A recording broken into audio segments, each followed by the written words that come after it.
কখনো মেঘ কখনো বৃষ্টি, শিলংয়ে কার্যত এই অবস্থা। কখনো বৃষ্টি পড়ছে, কখনো আবার রোদ উঠছে, ঠান্ডা হাওয়াটা কিন্তু চলছেই। তারই মাঝে কিন্তু উত্তেজনার পারদ চরমে। তার কারণ হচ্ছে ভারত এবং বাংলাদেশ, দুই প্রতিবেশী দেশ, তারা মুখোমুখি হচ্ছে এএফসি এশিয়ান কাপ কোয়ালিফায়ারের জন্য শিলংয়ের জওহরলাল নেহরু স্টেডিয়ামে। এবং তার আগে নানান আলোচনা চলছিল বাংলাদেশ শিবিরের তরফ থেকে যে ভারতের আয়োজক ভারত, তারা নাকি অসহযোগিতা করছে তাদের সাথে।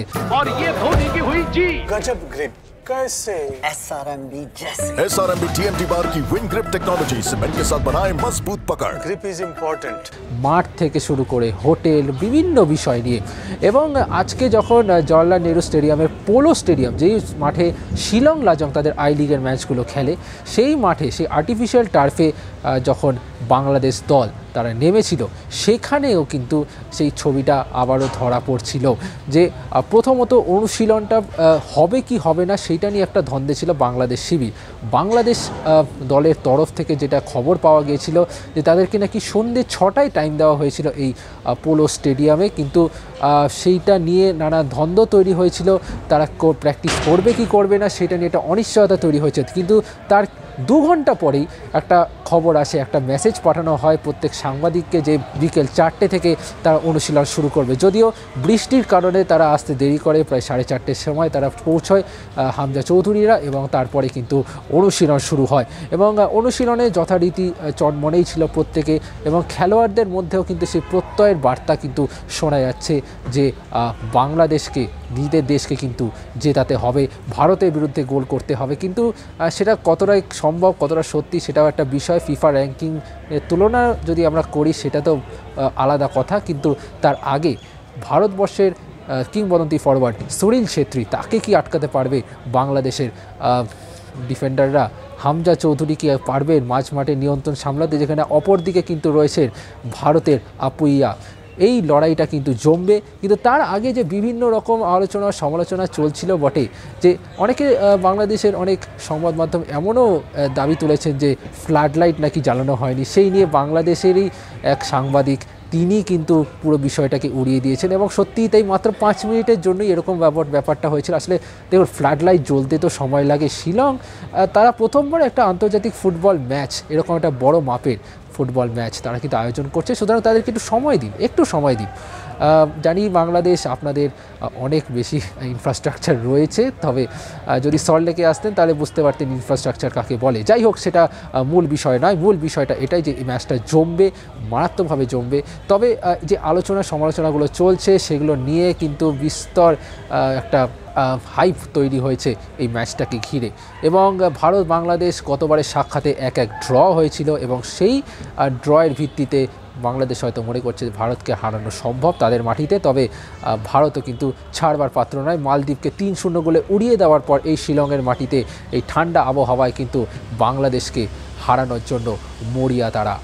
এবং বাংলাদেশ টিম ম্যানেজমেন্টের তরফ থেকে এমনও অভিযোগ আসছে যে সর্বভারতীয় ফুটবল ফেডারেশন এবং মেঘালয় স্পোর্টস অ্যাসোসিয়েশন, তারা নাকি কোনো রকম সহযোগিতাই করছে না তাদের সাথে নাকি দুর্ব্যবহার করছে, এরকমটা অভিযোগ।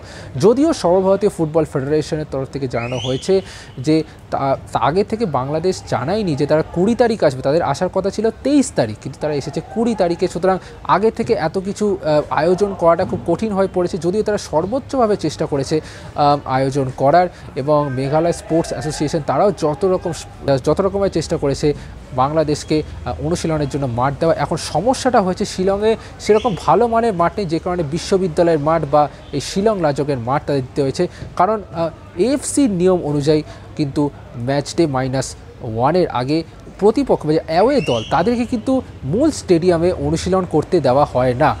ম্যাচ ডে -2 অর্থাৎ আজকের দিন থেকে কিন্তু ম্যাচ কমিশনের হাতে এই ম্যাচটা চলে আসে, এবং ম্যাচ কমিশনার ডিসাইড করবে যে কোন মাঠে কিন্তু প্র্যাকটিস হবে। সুতরাং বাংলাদেশ ফুটবল দল ম্যানেজমেন্ট তারা যে দাবিটা জানাচ্ছে, সেই দাবিটা অবশ্যই কিছুটা চিন্তাজনক তো বটেই তাদের জন্য। ধন্যবাদ আপনাদের সবাইকে যে আপনারা আসছেন এবং এই ঠান্ডাটা অনুভব করছেন। আর যেটা আমরা অনুভব করছি সেটা হলো যে আজকে হলো অফিসিয়ালি ম্যাচ ডে আমাদের। আজকেও কিন্তু মানে ইন্ডিয়া মেন পিচে প্র্যাকটিস করেছে, আর আমাদের এই মাঠকে সকাল থেকে যেটা বলা হয় যে আমরা আজকে এই মাঠে প্র্যাকটিস করব, গতকালকে রাতে ঠিক করা, সেটা সকাল থেকে যখন আমরা একটা প্ল্যানিং করি সেই প্ল্যানিংটা আমাদেরকে ঠিক যেটাকে নষ্ট করা বলে সেই নষ্টটা হচ্ছে। যাই হোক, ওভারঅল এগুলি আমরা আগে থেকে জানতাম এরকম হবে, তো আমরা মেন্টালি ওইভাবে প্রিপারেশন ছিল আমাদের সবারই। তো সকাল থেকে যখন আমরা করছিলাম যে কোচকে বলতেছিলাম যে যেহেতু আজকে বৃষ্টি হচ্ছে আমরা অন্য কোথাও যাব না, কাছাকাছি যেখানে প্র্যাকটিসে আছে যদি ছোট কোনো গ্রাউন্ডও পাই সেখানে প্র্যাকটিস করব, সেভাবে আমাদেরকে মেন্টালি আমরা ওইভাবে করেছিলাম। দলের কি অবস্থা যদি একটু এবং সেই অনুযায়ী আমরা যখন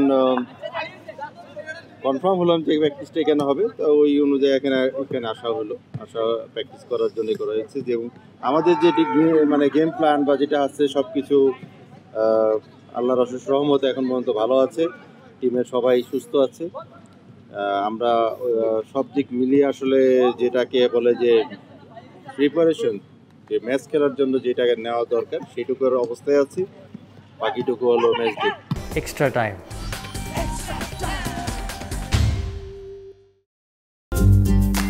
লেটেস্ট নিউজ আর এক্সক্লুসিভ ভিডিওর সঙ্গে আপডেট থাকতে এখনই সাবস্ক্রাইব করুন আমাদের ইউটিউব চ্যানেল। বেল আইকনে ক্লিক করতে ভুলবেন না যেন।